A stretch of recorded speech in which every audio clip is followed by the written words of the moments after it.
see.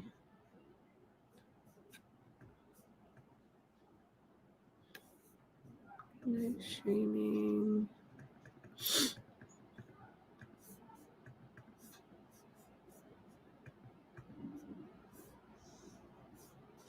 All right, there we go. All right. So, I almost fell off my chair. I'm so excited that you're here, David. I almost fell off I'm my excited chair. as well. Well, thank you for taking some time out on a Sunday to talk with us, my YouTube fam, my social media fam, about Really, anytime. title, right? Because I don't think a lot of people know about the title process or that we close Right. with a title company, especially a lot of people from up north, right, that are moving to Florida. They're used to dealing with an attorney, right? Correct. And long closings, Right. Right. like 60 days. Right. Um, Because an attorney states each side has their own attorney compared yep, to us here as a title state. Everybody, funnels through us. So it's a little different. Correct. absolutely. So talk to us a little bit about what the difference is between, a title state, an attorney state. Yeah. So um, I've only done title in Florida, so I know exactly what a title state is here in Florida. I'm not familiar with what an attorney state is, but I can only imagine, only from my experience through title states and from my experience through title and what I've heard others mention or say. Um, it seems as attorney states such as New York, I believe Connecticut, um, there's a contract signed by agents, right, or facilitated through the agents by the sellers and the buyers. Then each side, a buyer and a seller, obtain their counsel, their attorneys, and then they go through the contracts that are signed and they hash out all the buy side and sell side, and then review the documents. Documents have to be produced, review the documents, and then they meet all together and sign the documents. Similar to us, except we don't have attorneys. The state of Florida allows me or allows agents, myself as an agent, um, to facilitate a closing. A So title agent. the title agent, correct, title agent. So as a title agent, I had to go through background checks, some financial disclosure checks because we deal with a lot of money, and then fingerprints and whatnot, and then I become an agent. And also I had to take a state test, Mm. a state examination. So once I become an agent, the state of Florida says that I am allowed to facilitate closings and prepare documentation. That's one of the difference between, I would say, attorney states and title states. So attorneys are allowed to prepare documents because they've passed the Florida bar or whatever state bar. Title agents are allowed to prepare documents through a closing because we're collecting title insurance, right? An attorney can prepare any legal document at any time. They don't have to. It doesn't have to be for a closing. It doesn't have to be for anything specific. They could do it just for their clientele because their client hired them. Title agents here in the state of Florida can prepare closing documents when we are collecting a title insurance policy. We're collecting a title insurance policy, therefore, we are allowed to prepare documents for that transaction for that policy, Okay, right? so So, let's tell people what exactly is title insurance and why is it important for home buyers? so title insurance, in the sense as Florida says that in this case, this varies as it can be negotiated moving forward, and or South Florida is different. But for the most part, in the state of Florida, the seller pays for title insurance. And the reason is because the state of Florida says sellers are responsible from the day of closing, 30 years back, what's on title, right? For that period, them and their predecessors. Now, the state of Florida also allows sellers to sell directly to a buyer. However, this is where I think it's important because as a buyer, you're putting your trust and your faith into that seller, thinking that title is okay, that there's no liens, that there's nothing prior to them being on title. So you're putting your faith. In addition to that, you'd be hard pressed to be able to buy a property um, through a lender without title insurance, right? Because a lender is also going to require title insurance to ensure them that they're going to be the first lien on title. So they want that. They want to be assured that no one else is before them. God forbid anything happens to the mortgage or lack of payment for the mortgage. Therefore, they're going to be the first one to lien that property. So, title State of Florida says seller is responsible from the day of closing 30 years back. They hire a title company. They hire us. We do our due diligence. We go through our underwriter, the group of attorneys that direct us, and they search title for 30 years back. And Mm, then once they search the title, they inform us who should be on that deed, who should be transferring the title from the seller to the buyer, mhm, and then any liens that should that may have come up, such as mortgages. Maybe they did a roof not too long ago, and there's a notice of commencement. A notice of commencement is not a lien, but it's a potential to become a lien. So that's why we mm. have to clear that up. Make sure that if there's an HOA, if the property is within an HOA, make sure that the HOA is not liening the property or has any um, soon to be liens, claims of liens or judgments or anything of that nature. Something else would be that the seller is not in the court system with judgments or any fees due to the court system.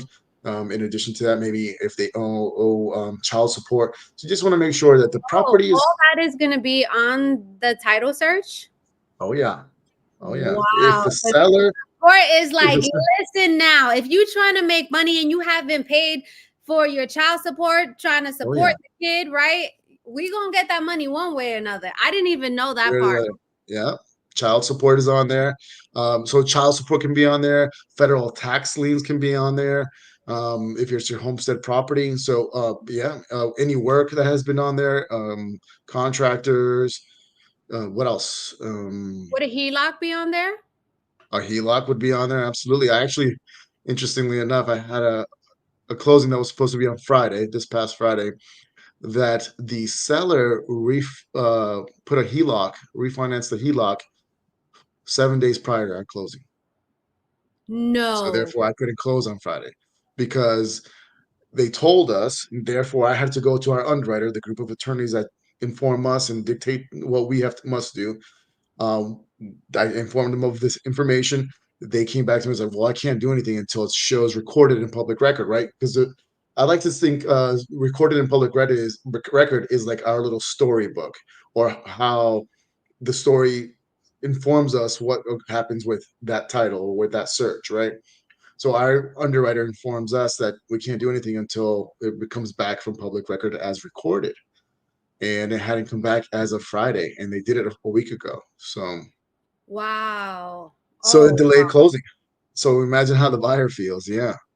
so another question that we have is like, okay, so could you explain the difference between a lender's title policy and an owner's title policy? Yes, absolutely. So an owner's title policy that's paid by the seller is guaranteeing that title is free and clear from the previous um, title and anything that was on there on the past. Mortgages, like I said, mortgages, liens, anything of that nature. Mhm. Title insurance for the lender is that basically the same thing. However, we're ensuring that they will be the first lien on that property. Oh, Right, God. moving forward from the day of closing, moving forward, they're going to be the first lien. So it's almost the same thing. They're similar in the sense that we have to make sure that anything in the past was clean and clear, that Hmm. and is not going to further lean into the new buyer, right, or the lender, because the lender's going to wants to be the first position for that lien because they're going to be the mortgage holder or the note holder. So they want to be assured and insured that they're going to be the first lien. So we have to clean title so that once we transfer it, it's clean and clear, and then um, and then record the lender to be the first position. In contrast to the buyer, we're just making sure that nothing in the past is there, and then anything moving forward will be there because they applied it there. Got it. Got it. Okay. Okay. And then sometimes things come up, right, where a property wasn't recorded correctly, or Correct. so that's kind of like something where it's just like in the lending process, you have to, it goes through underwriting, you have to clear the conditions and clear a title so that, the seller can actually sell that house, right? Um, okay. And so I was gonna ask, can you share some common issues or defects that might come up during a title search? Sure. Um, as I mentioned before, I like to think of what's recorded as a story, right? Because we have to show a story through title, and we show that story through the documents that are recorded. Mhm. So transferring title from A to B to C, we call that a chain of title. So it went from A to B to C to D, and etc. That's the chain of title. Oftentimes, if documents are quick claimed, that this happens all the time. If from B to C there was a quick claim because it was from a brother to a sister, and it was done individually because the state of Florida also allows individuals to prepare documents. It doesn't have to be an attorney; it could be an individual. So they're going to say, "Oh, you know what? I'm just going to quick claim it over to you," and they prepare the documents. And they prepare the documents with not necessarily having all the proper information. Maybe they forgot a legal description. A legal description in the state of Florida is the legal description of that property. So that is what we actually insure. We don't insure the very the address because addresses can be mistaken all the time. You transform, you Mm, impose numbers. Maybe you didn't write street or southeast avenue. instead of So we don't insure the. southwest, I'm sorry. like southeast instead of South, southwest. yes, we don't insure that. What we insure is the legal description. So Ah. oftentimes there could be a mistake on the property address, and that's okay as long as the legal description is properly corrected. We can record. That's how what we insure. So as I mentioned before, oftentimes from brother to sister, they do a quick claim deed and it gets recorded, and that legal description is not there. So in theory, it's not really transferred over because that legal description, you're not legally describing which property was transferred over. And then also the state of Florida also demands marital statuses because homestead properties are belong to the married couple. So if I am married and it's my homestead property, I must have my spouse sign the deed as well. So here's an example that I give often. Sorry, I'm going everywhere, but I want to go back to the homestead just a little bit, just because I want people to understand what is homestead for in the state of Florida. So if I have five properties and I buy them all as a single man, buy them all as a single man. These are my larger ones. This is my smaller one. I live in this smaller one as my homestead property. This one is where I live, and I rent these out. As soon as I get married, I don't have to file anything or anything with the courts or anything.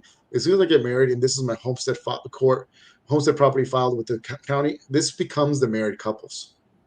It becomes the Oh. married couples. So therefore, if I ever sell this one, the spouse has to sign. But okay, this one is a married couples. Great, no problem. Oh, we're gonna have a kid. We're gonna have one child. We're gonna move to the slightly bigger home. Okay, this one became the married couples and shall remain the married couples.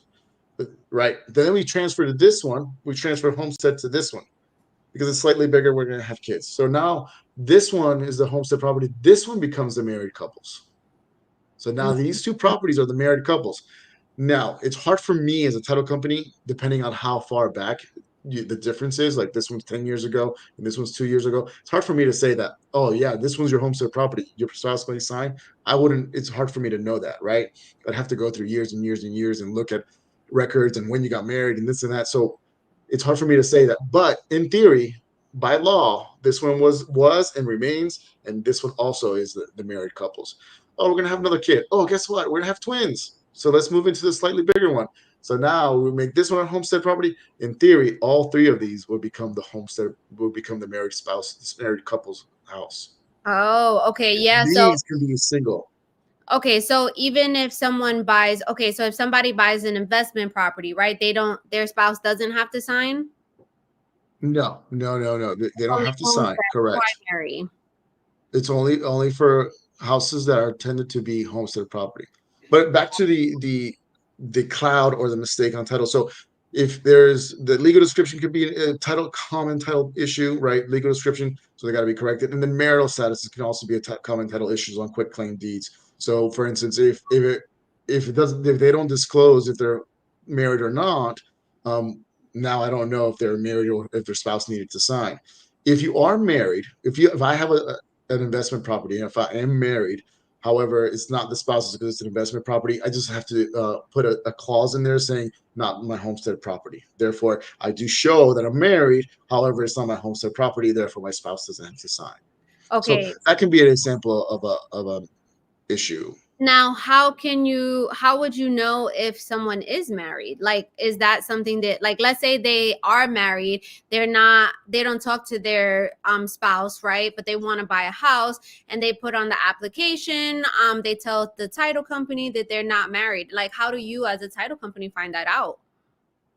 So that we are at their mercy. Basically, they have to inform it. Um, So there are documentations that they will sign on the loan process, and for us saying that an affidavit attesting to the facts that everything they have mentioned is true and correct.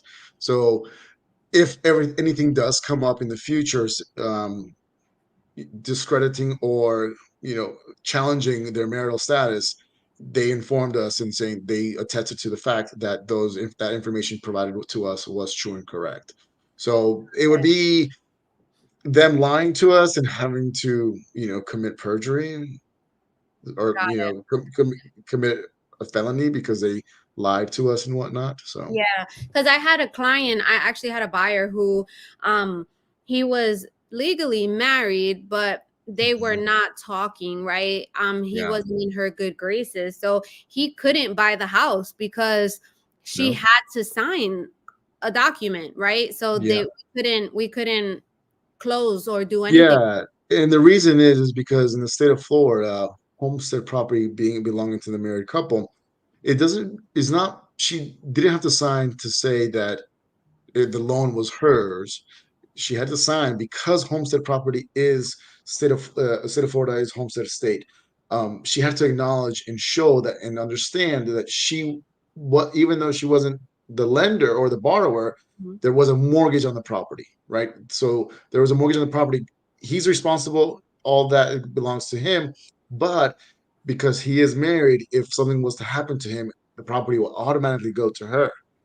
And then in that case, if she never signed the mortgage, she legally doesn't know that there's a mortgage on the property. Mm, Therefore, the lender has no right to go for that property because she never acknowledged and said, "Ah, yes, I know there's a mortgage." So therefore, she's not playing dumb because she didn't know there was a mortgage, and that property automatically went to her, right? Because it goes automatically to the spouse. It's the married couple's spouse. It's the married couple's marital unit. This is their house. So he passes away. It goes to her. The lender can't come back to her and say, "Oh, you never paid us the mortgage. Give us the house." Well, I didn't know there mm. was a mortgage. So Was it always therefore, that way in Florida? as far as I've been doing this 10 years now, and as far as I'm concerned, it's always been that way. Yeah. Correct. Okay. Guys, if you just hopped on to our live, we're basically, so David Munoz works with Citrus Title Group, right? Citrus Closing Group. Citrus Closing Group. And so what basically it is, since we here Florida are a titled state, when selling a house, a seller picks the title company and the title company is doing the entire title search, right? To make sure that there's no liens on the house, make sure everything is good to go so that you as the buyer are able to buy this house, right? So here I know a lot of people are from up north or in a different state that's maybe an attorney state. Here we don't, you could use an attorney essentially, but typically we use title companies, right? So going back to just like using the title company, what is the fastest closing that you've had? It's probably 4 days. Four Four days is, yeah. days. Yeah, so that's a very fortunate closing, right? That means there was no HOA, there was basically nothing on title, right? So typical turnaround time for our underwriters to give us a title commitment. Our title commitment is basically our playbook, our instructions on what we need to do to get to closing. So typical turnaround time for title commitment is 3 to 5 days. So the quickest one is we do a cash deal, right? So there's no lender contingencies. There's nothing on the buy side. They're ready to go. We got the title commitment back quickly, third day, and then there's nothing on there. There's no mortgages. There's no HOA. There's nothing on there. So we're ready to go. The fourth day we sign. We were closed. So Pedro 4 said, days. "Wow." James said, "Where is everyone?" James, I don't know. It's Sunday, 5:30. Everybody should know that we are on live educating, right? I think the reason why I brought David onto the live is because I definitely feel that this is really, really good information that buyers should know the process that, we are a title state. Title companies have to go through the title insurance, the title commitments, what he just said, right? And make sure Yeah. that you're good to go before you close on this house, right? So okay, what should buyers look for when reviewing a title commitment? So they want to make sure that the person they're dealing with is the actual seller, right? So the person that signed the contract. Obviously, that is my job, and we're going to definitely do that because that's basically what we are hired to do. Make sure everybody who's supposed to be signing documents. But if they want to be diligent, the first thing is first, making sure that the title commitment reflects the person that they signed the contract with. Okay. Make sure that there's no like outstanding liens or any liens that are not common or everyday liens like mortgages and HOAs, but anything outstanding like like judgments, criminal Child judgments, support. anything of that nature. Sorry. The child support. Child support, yeah, child support. Now, again, we do have to clear those before we can close, and that's what we do. But just to be vigilant on, making sure that these are the things that reflected on the title commitment, making sure that the title company is doing that, right? Although Mhm. we're on the hook for it, and title insurance is paid to us, and we have to do our due diligence to make sure that's clear. But that basically, yeah. The longer the title commitment, the more you should be worried, right? Because usually they're numbered. The title commitment, the requirements are numbered, and usually they end at 11. And a lot of them are just jargon saying like make sure that the person says who they are, make sure the documents are signed, things of this nature. But there are a few that are require action to clear, like satisfaction of mortgages, HOAs, any judgments, any liens on personal judgments, any notice of commencements or mechanical liens, things of that nature. Got So it. the longer the list, if it goes into the 16s and the 17s, then there's a lot of items on there, There's and a it lot can of be things. difficult to read sometimes. The title commitment, for myself, it's quite easy because I'm just used to reading them. But they're just basically bullet points on what needs to be occur for us to close. Okay. And I was gonna ask you, let's talk about fraud real quick because Mhm. fraud is definitely Yeah. definitely a thing, especially land. Um, Yes. so I actually had a situation where I received a call, right? And it was a gentleman saying, he was very interested in selling his piece of land in Apopka, right? So we did all the the contracts and all of that, and it ended Right. up being that Yeah. when title asked for their IDs, the IDs were the, oh my gosh, the fakest of fake. Yeah. And so it's kind of And so like, it's kind of like, holy crap, like there's people out here really trying to scam and just get money. so yeah, yeah. And you'll find oftentimes they want to have their own notaries, right? Because that way they can manipulate the situation with the notary stamps and things of that nature. So for you, I can offer you help in that sense with getting them cleared before even getting to the closing or before even signing the documentation.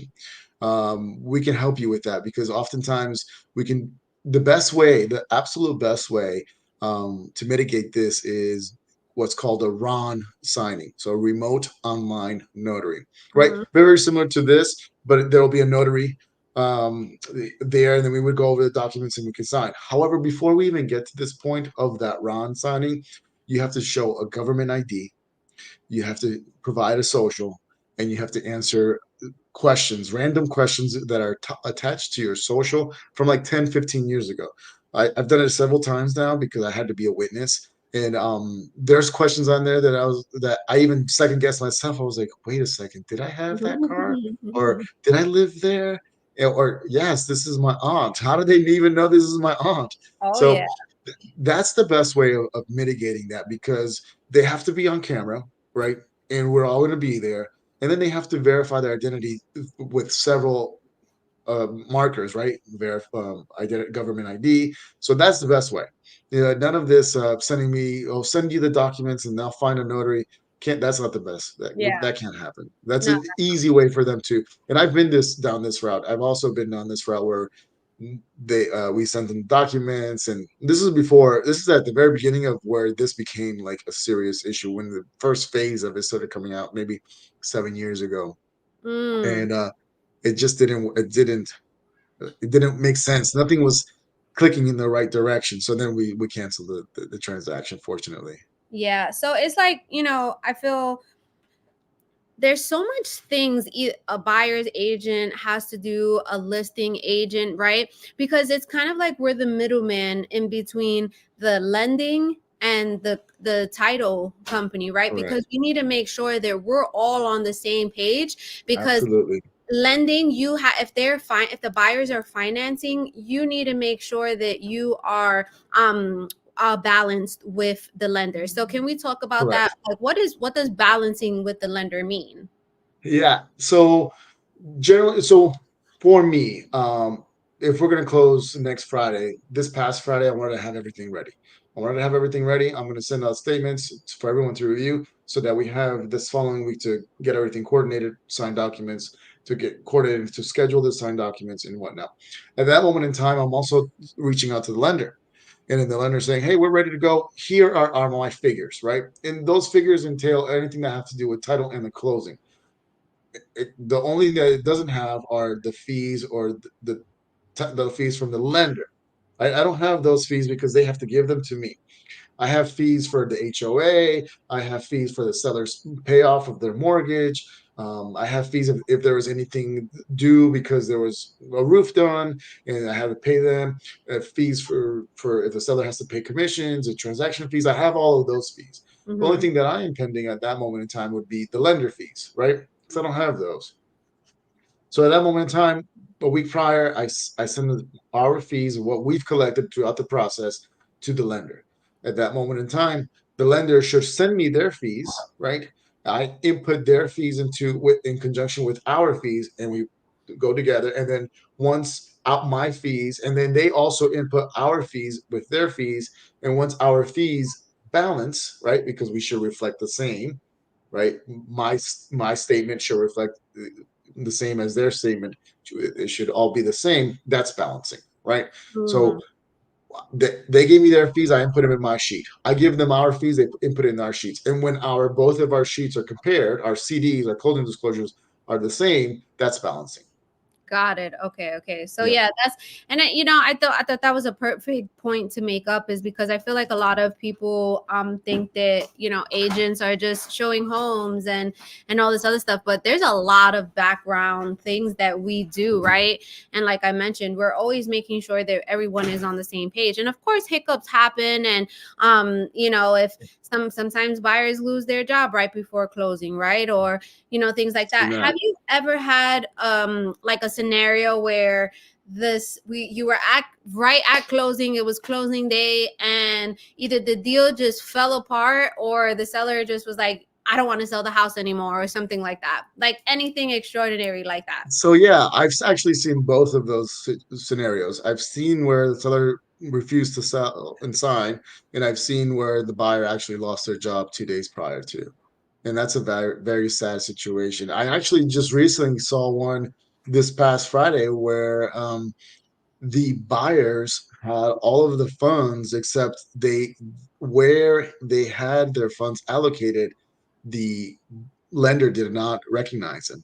So they had hundreds of thousands of dollars in a bank account, a foreign bank account in Colombia, and their lender didn't recognize that. But they had recognized it up until that point to allow them to buy the property, and then last minute said, "No, you're not allowed to use those funds." Oh. So they were borrowing, they were putting up a good amount of money from those accounts, and the lender last minute said, "No, you're not allowed to use those funds there." So that was out. But Wow. yeah, I've actually seen the situation where the buyer lost their job 2 days prior to closing. I've seen the situation where the seller, this one is not so much. This one, the seller not wanting to sell. Yeah, I've seen them. However, the agent brought them back around and said, "Hey, you have to sign it because otherwise, you're not performing according to the contract because everything was up until the last minute." Those two situations are different, right? Seller loses their job. I mean, pardon, buyer loses their job. Mhm. That's one thing, right? You can't help that, but you can't foresee that. However, saying, "Hey, I don't want to sell," last minute, you shouldn't have signed the contract, right? Oh yeah. Oh yeah, yeah. I definitely, it's you just never know sometimes. I feel like every day in real estate is not the same, right? No, that is absolutely Different true. scenarios and sometimes, us as agents, we can only prep our clients so much, right? And it just comes down to the client actually performing on what was Correct. stated in the contract, right? Um how does the fluctuating real estate market impact title insurance, like the title insurance industry? Right. So, it does. So I've been very fortunate because I came in at a point where the 2007 recession was coming to an end, and it was basically on the rise. So, I haven't seen a recession per se. However, if sales don't happen or occur, that tends to slow us down. At this moment in time, we have been very fortunate in the sense that we haven't really seen any slowdown. We've actually been growing every month. So I can't say that we've been slow or that we've seen slow months. So we've been very fortunate in the sense where we have continued to grow. We've Mm-hmm. been fortunate in that sense. So I have a question. So if a title issue is discovered after a buyer has closed on a property, what steps should they take? Submit a policy claim to the underwriter. So they'll get a policy.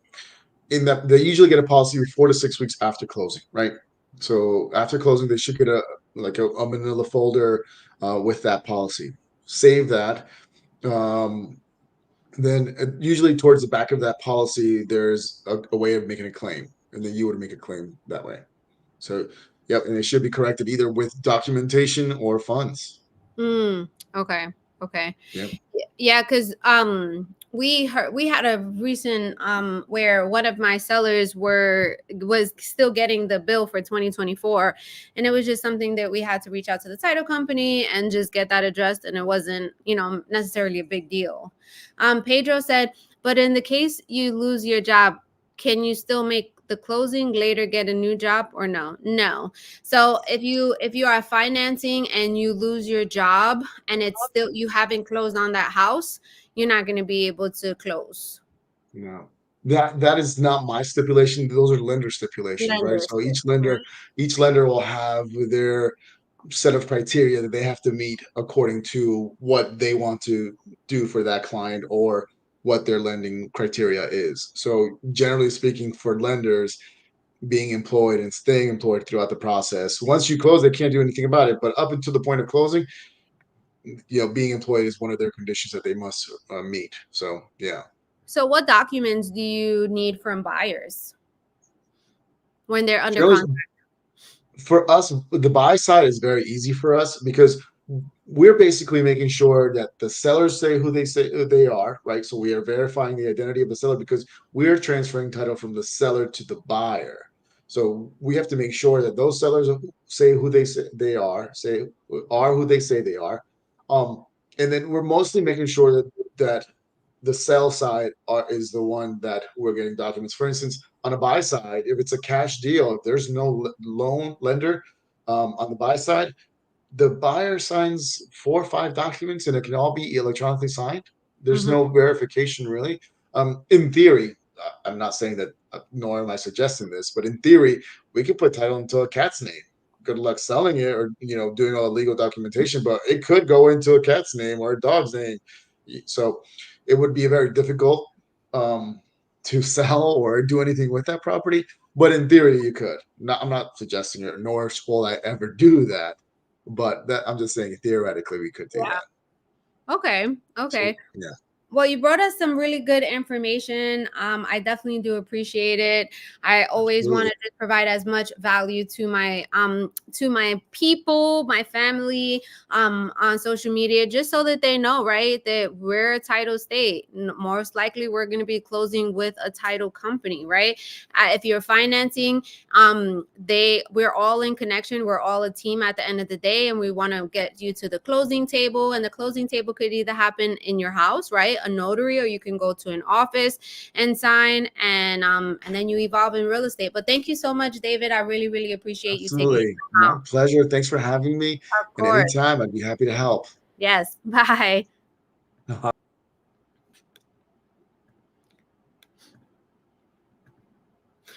All right, guys. What did you think about that information? I don't have a lot of people on live today. Maybe it's because it's a holiday weekend, right? And people are partying. I can't be mad at that, right? Just make sure you catch the replay. So, we actually, I wanted to tell you guys. So, I did a video. I want to say it was last week that we uploaded it, of the Richmond American Amulite floor plan, the one with the separate guest suite. So I actually just had clients coming from Chicago yesterday, and they went under contract in that community for that specific floor plan, the Amulite, and a really, really good price. We got it at, and so this is why I always tell you, you guys need to use an outside lender. I mean, outside lender, excuse me. That's not what I meant. An outside agent, right? Because number one, they would have just got what the price of the house was, right? Like we need to negotiate. We need to get some more incentives, right? So for example, the way it's going to work for my clients, right, is because they are moving from Chicago to Florida eventually, right? So they're going to use this essentially as a second home. So but they're going to put well over 20% down. So the price of the house was $439, and we got it for $430. We got the garage door opener included because the garage door opener does not come included with Richmond American Homes. Most of the bigger builders don't include garage door openers. So we got that included, and we got almost $22,000 towards closing costs. So I'm super excited for them. But they have some really good incentives going on right now, Richmond American Homes. And so Richmond American Homes is one of my favorite builders just because I really like the quality of their homes. I really love that. So as you guys, if you watch my videos, you'll see that above the microwave you have a vent that vents out to the house, like out of the house, right? So I really, really like that. All their houses have like the 9'4" ceilings, the 8' doors. So it just, the quality, I really do like their homes. So they actually build in Polk County and they build in Lake County, and they also have a community in Kissimmee as well. So when I was there yesterday, their current incentives right now is interest rates as low as a 3.99% with 10,000 towards closing costs. Or if you want more money towards your closing costs, then the interest rate is going to be around, I think it was like 4.25 or 4.5 with like 19,000 towards closing costs, depending on the price of the home. So we've been seeing interest rates go lower, which I'm super excited for people who are in the market to buy, right? And I really love these incentives that the builders are offering, especially that lower interest rate. But next week, so tomorrow, we are uploading a video that we did in Davenport. It's a beautiful pool home. The kitchen, guys, it's absolutely amazing. Newly renovated with a brand new roof. And then Tuesday is going to be somewhere in Ocala. I can't remember which one is going to be uploaded. So I'm super excited about that.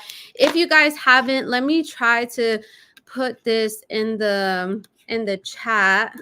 So I haven't uploaded any of the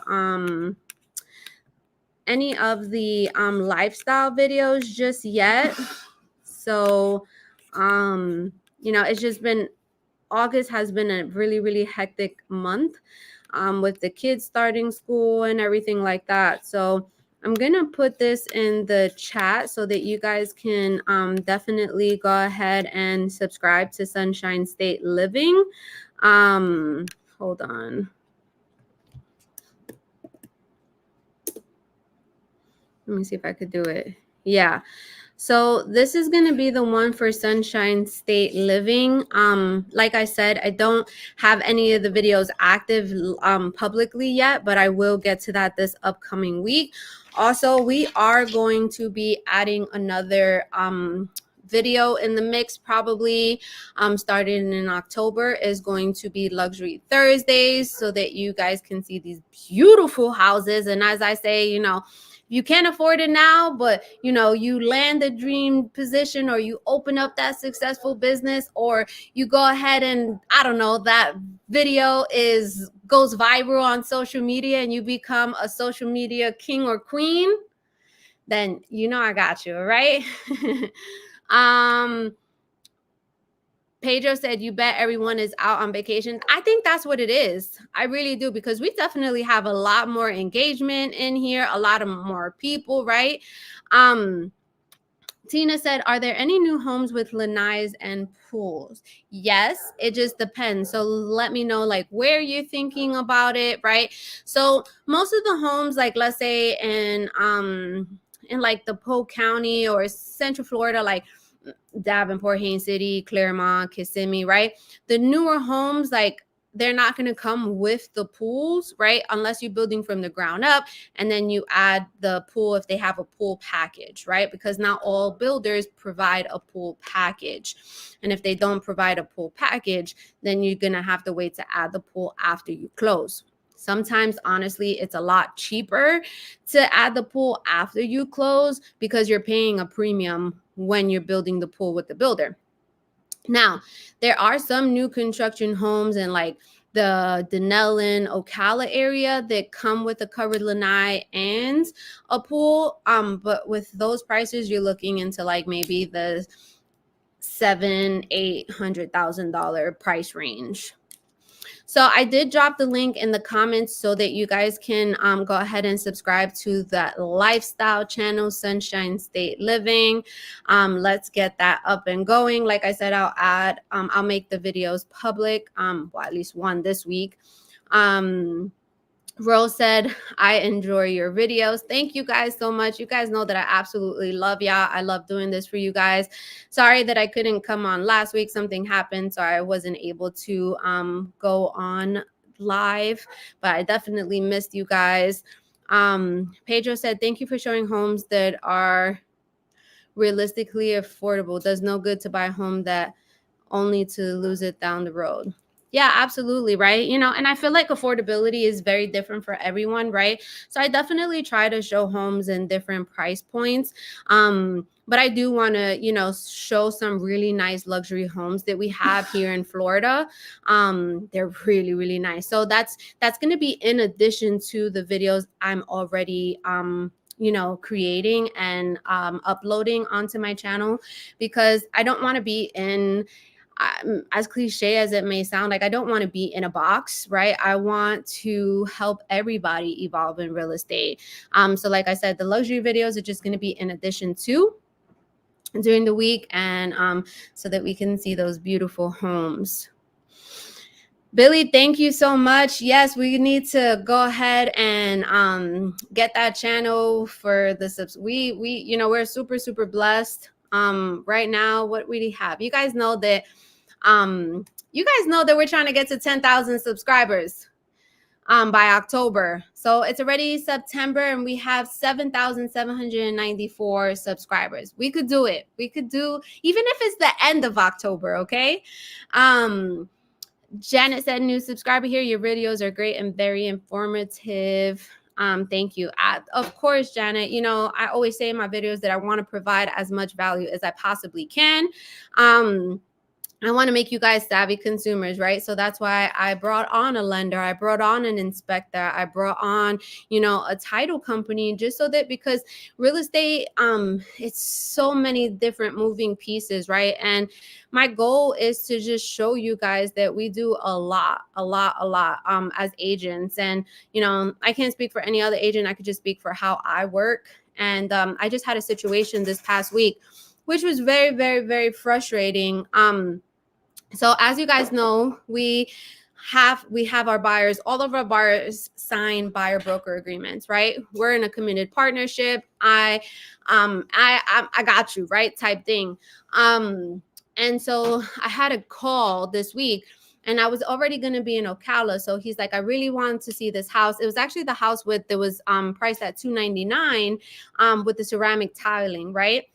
And so I let him know, okay, you do have to sign this paperwork. I sent it to him. He didn't sign it. And I was like, okay, maybe he just doesn't know how to do it. That's okay. So I ended up printing it out. I was gonna be in Ocala anyway. So we went to go show him the property. Mind you, he was late. And I had showings with another family. So my husband stood at the property and I went to go meet up with my other client.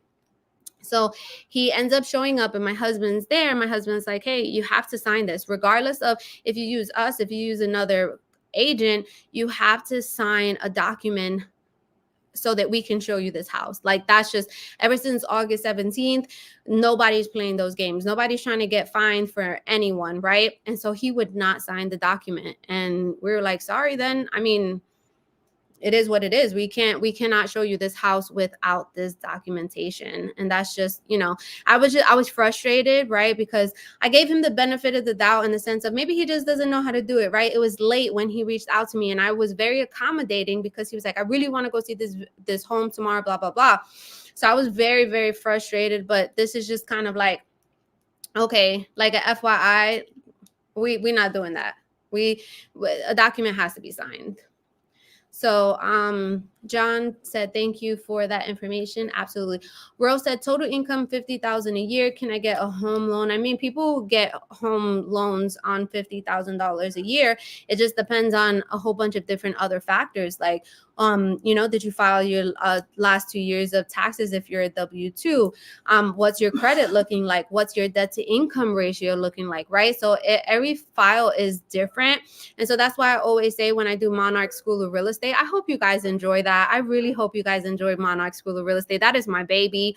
I love doing it for you guys. I love breaking down the numbers for you just to kind of give you a better idea. I always disclaim that I'm not a licensed lender or tax appraiser. Just, this is to give you estimates, right? So yeah, you could potentially get a home with making $50,000 a year, but it just is going to depend on those different factors that I had stated.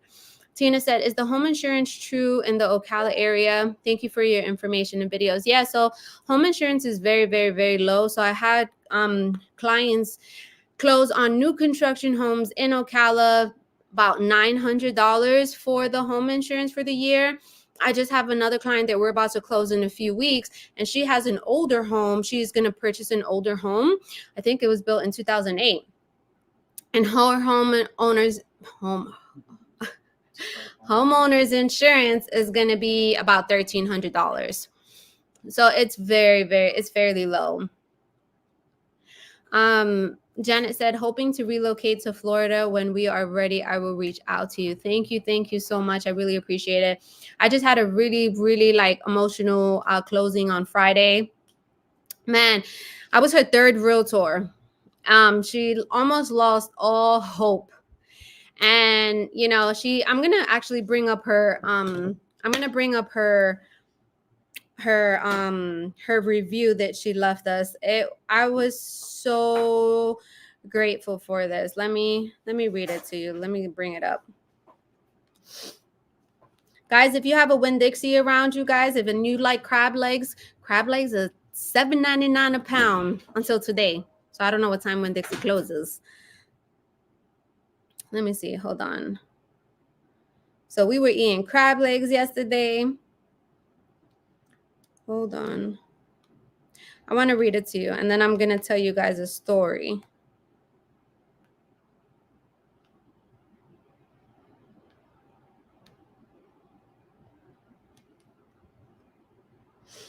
All right, let's see how I do this. Newest. All right. So she wrote, I'm extremely happy I stumbled upon Alexis's videos a few months ago when I was so lost on this journey. Third time is a charm because she was the third and final realtor I worked with that took me to the finish line. I'm getting goosebumps right now. She does live up to her slogan, I got you.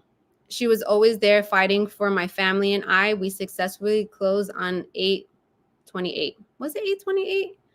Oh, it was Wednesday. Why did I think it was Friday? It was Wednesday. Um, so she is a travel nurse, and so if you're a travel nurse or you know somebody who does travel nursing, is that you have like you could switch basically companies, jobs every 13 weeks, right? And go where the money is taking you type thing, right? So that's what her situation was. And so we went with Richmond American Homes, and because she loved their amulite. No, it wasn't the amulite. It was the moonstone floor plan. So she really, really loved their moonstone floor plan. So the lender, number one, he took forever to look at her file to see what was needed to do. He was not like seeing if there was different avenues to take, right? Because you could get very creative. We're still staying in, still following the rules, the laws, right? So I was like, all right, she really, really wants this house. What am I going to do to get her this house? So I reached out to one of my outside lenders. I'm like, listen, this is the situation. We need help. And he was like, I got you, right? So he didn't say I got you, but you know what I mean. So he looked at her file and he was like, this is tricky, right? But we could do it. So I was like, okay, we could do it.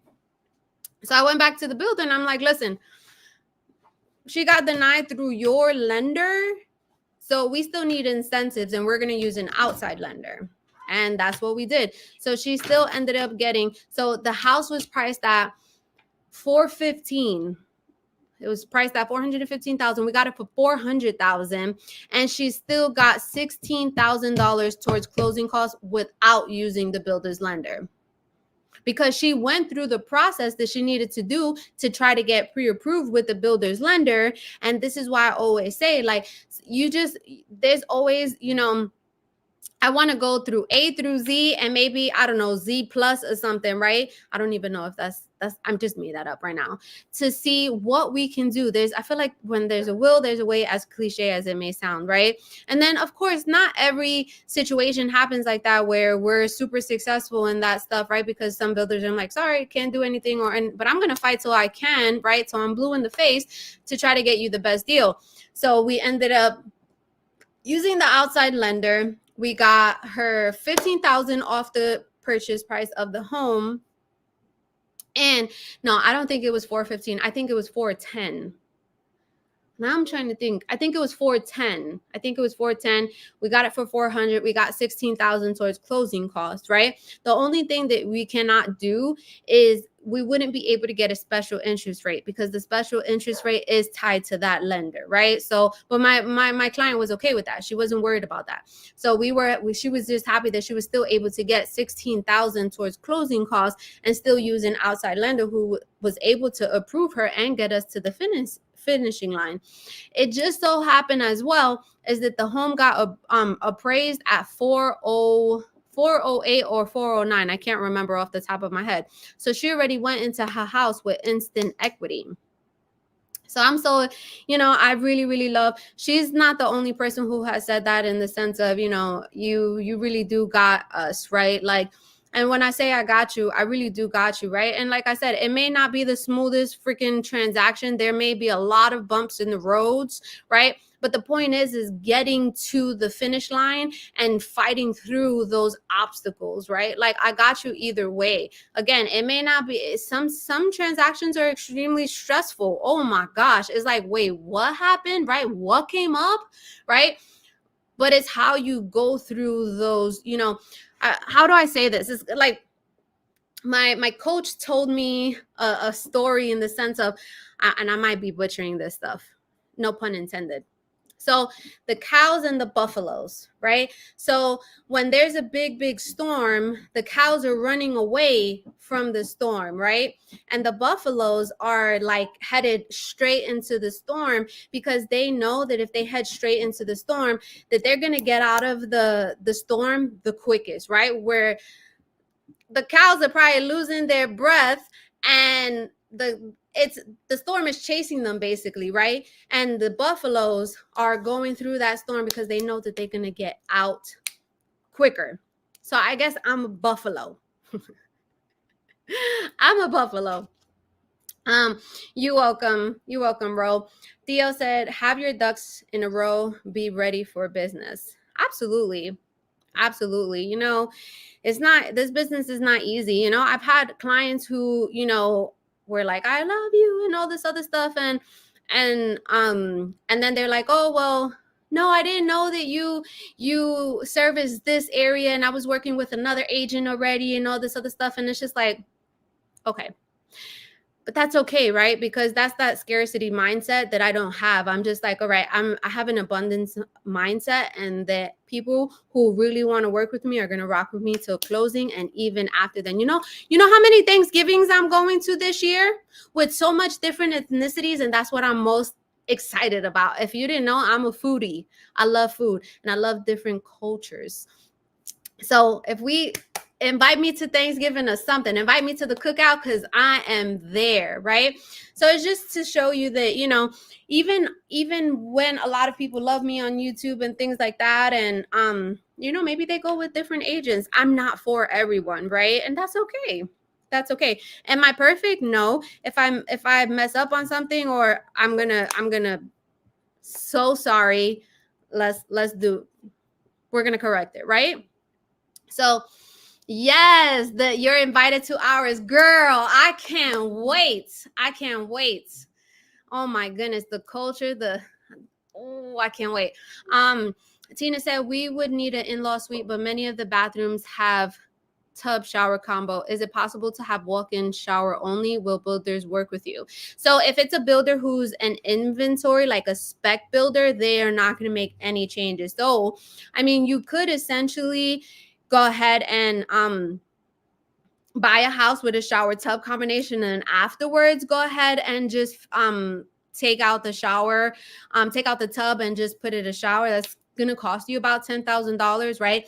So if you're getting some closing costs, maybe that you're saving 10,000 in your pocket, then you can apply that to them, right? So funny enough is that Richmond Americans was once a to be built home, right? In the sense of, you could take one of their floor plans, pick one of their lots, and customize, right? But what happened is during COVID, a lot of people were losing their job, and so they were picking, like, let's say, blue counters, right, or blue cabinets and red black splash and things like that, and the builder had to try to sell that house just like the previous buyer was creating it to be, right? So they said no more. They were losing a lot of money, and now they are spec only.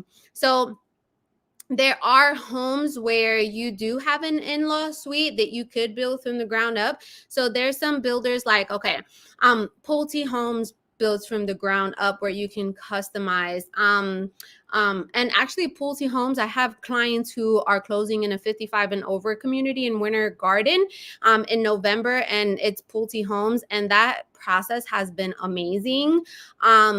It's been really, really good. They did an outside inspection. You guys know me. I ride for y'all. So the construction manager was like, oh, I always tell people that they don't have to get an inspection, because all of our phases in the house has to get approved and passed by the city.